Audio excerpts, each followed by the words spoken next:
जय गुरु गोरखनाथ की भक्तों कि गुरु मच्छंद्रनाथ जी नगरी के समीप जंगल में डेरा लगाए हुए थे और मन ही मन गुरु मच्छंद्रनाथ जी सोचते हैं क्यों ना बालक गुरु गोरखनाथ की परीक्षा ली जाए।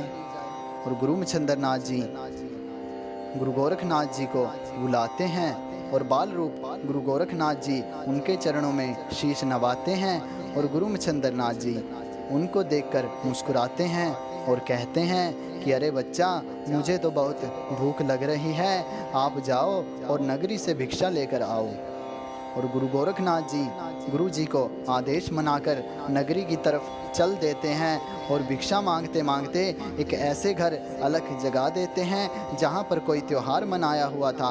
उनके बालपन को देखकर उस घर की माई उन्हें अच्छा भोजन दे देती है और भोजन के रूप में दही भल्ले उन्हें दे देती है।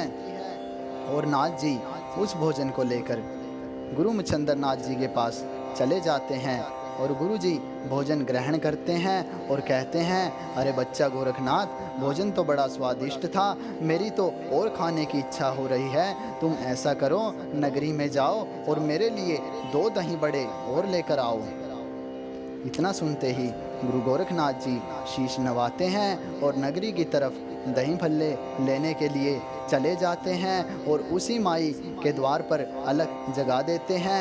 वह माई जब गुरु गोरखनाथ जी को देखती है और कहती है कि आप अभी अभी भिक्षा लेकर गए थे और दोबारा फिर से भिक्षा लेने के लिए आ गए। इस पर गुरु गोरखनाथ जी कहते हैं कि माई, आपने जो दही भल्ले मुझे दिए थे वो भल्ले मेरे गुरुजी को बहुत स्वादिष्ट लगे और गुरुजी ने मुझे 2 दही भल्ले और लाने के लिए आपके पास भेजा है।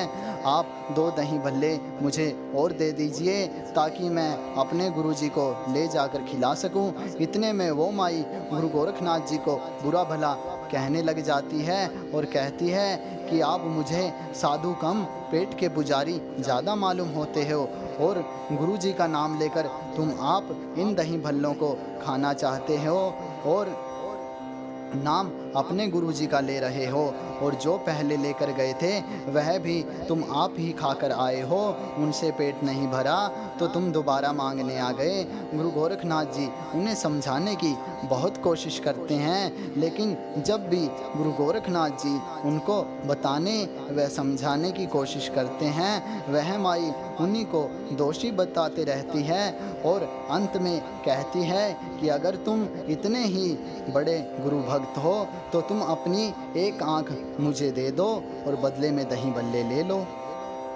माई तो दही भल्ले लेने के लिए चली जाती है। उन्हें क्या पता था कि वह साधु जिन्हें वह ढोंगी बता रही है वह तो किसी और ही रमज के फ़कीर हैं, किसी और ही रमज के संत हैं। गुरु गोरखनाथ जी एक आंख निकाल कर हथेली पर रख लेते हैं और माई जब भिक्षा लेकर आती है और उनके हाथ की तरफ देखती है तो खून से भरा हुआ हाथ और बीच में एक आंख रखी हुई है, मुंह भी सारा खून से भरा है और वह माई डर जाती है, घबरा जाती है कि ये इन्होंने क्या कर लिया। तभी गुरु गोरखनाथ जी कहते हैं, लो माई, जो आंख आपने मांगी थी आप ये ले लो और बदले में मुझे दही भल्ले दे दो।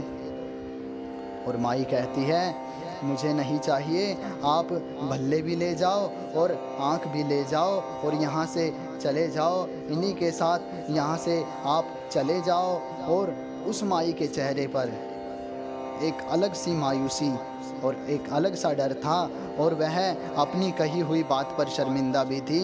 और बाल रूप गुरु गोरखनाथ जी एक आंख पर पट्टी लगाए हुए हैं और दही भल्ले अपने गुरुजी को दे देते हैं। गुरुजी दही भल्ले खा रहे हैं और उनकी नज़र गुरु गोरखनाथ की आँख पर बंधी पट्टी की तरफ पड़ती है और वे उनसे पूछते हैं कि अरे बालक गोरखनाथ, ये क्या हुआ।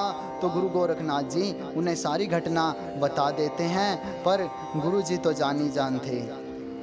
उनकी इस गुरु भक्ति से वे बहुत प्रसन्न होते हैं और उन्हें आशीर्वाद देते हैं कि उन्हें सभी कलाओं में संपन्न करने का इस तरह का आशीर्वाद उन्हें देते हैं और उनके नेत्र को भी अपनी योग विद्या से संजीवन कर देते हैं। जय गुरु गोरखनाथ की, जय दादा गुरु मच्छिंद्र नाथ की। दोस्तों दूसरा भाग यहाँ पर संपूर्ण माना जाता है।